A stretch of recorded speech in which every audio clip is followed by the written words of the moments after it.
This vacant parcel of land in Austin, Texas might not look like much, but it offers a glimpse into how a skewed property tax system is worsening the housing crisis in America's biggest cities. The lot has an annual property tax bill of about $1.5 million per acre. But just 6 blocks over, this luxury apartment building is taxed at nearly double that rate.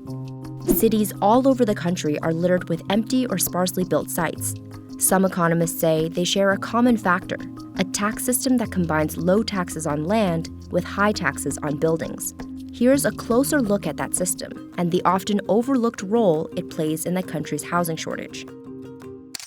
To understand the tax system, let's head back to 701 Trinity Street.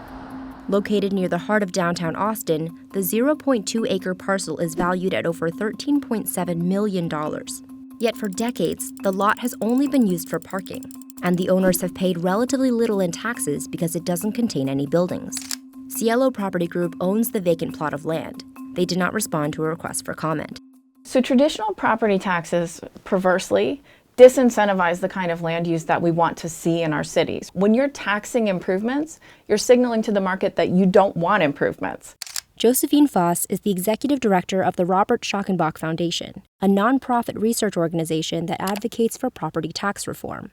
So they actually affect the way that people use land or choose not to use land, which is something that might not initially be, obvious thinking about property taxes.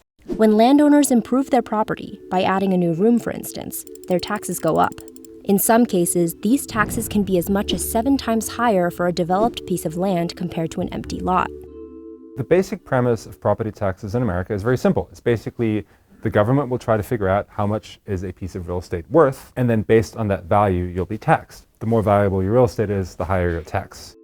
Presumably, the owners of more expensive buildings would be able to afford more expensive rates. But some economists say the system has an unintended consequence. It makes it easy for people to take out properties and then just hold them until the value increases, sell at a profit, right? So the buy low, sell high, but without doing anything in the interim, including building housing. Over the last few years, Texas home prices have skyrocketed. In January, Austin's median home price was $525,000 according to the Austin Board of Realtors. That's a 36% jump from January 2020. So housing shortages have always existed in cities like New York and San Francisco. What's really changed in the last couple of years is that you're seeing more of this issue in places in the Sun Belt. I think Austin's really the textbook case of the booming Sun Belt city that's now running into all these housing shortage problems, because it used to be an affordable place, and now it's really one of the most expensive places in the South. But despite rising demand for housing, developers struggle to find sites to build on. Developers, paradoxically, are having a hard time finding land, but even those lots where law does allow you to build, often people just don't want to sell. Austin alone has more than 17,500 vacant lots zoned for residential use according to Altus Group, a real estate analytics firm. In Atlanta, Georgia, there's more than 13,000. And New York City has more than 77,000 lots that are vacant or less than half the size of what zoning allows. That's a lot of untapped potential. If the owners of all the vacant lots in Austin developed buildings to match the current density of the city, they could add over 1 billion square feet of housing, according to an Altus Group estimate. That's equivalent to about 384 Empire State Buildings, or over 800,000 additional apartment units. So it's really adding to this issue of affordable housing or housing accessibility. One solution proposed by lawmakers comes in the form of a land value tax. This places a higher tax rate on land while reducing taxes on buildings. In theory, this system would reduce the profit that comes from owning a vacant piece of property. So if your tax code is set up that you can make money by improving the land that you've just been sitting on or selling it to somebody who will, that's what's going to happen. Research suggests this type of taxing system has increased building activity in cities like Pittsburgh.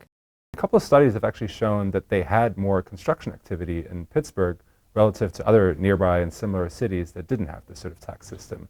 Still, fairly assessing the value of land for taxation can be difficult. Some economists say it's simpler to assess improvements based on their income-producing ability. There are also political hurdles to implementing a new tax system. One of the big challenges in America is that often under state law, cities and counties can't decide on their own tax system. They basically have to defer to the state. When it comes to building more housing, some developers say a land value tax may only make a small difference. Factors like restrictive zoning laws and rising material costs also play a role in delaying construction projects. Despite the challenges, one city, Detroit, may soon implement a land value tax. If approved, lawmakers and housing advocates say this could be a crucial test case for the tax policy. Detroit will be the biggest city in the history of America to implement a land value tax. And it'd be a fascinating test case on whether this actually works in the 21st century and whether others will follow suit. If it works out, it could really change the way Americans think about property taxes.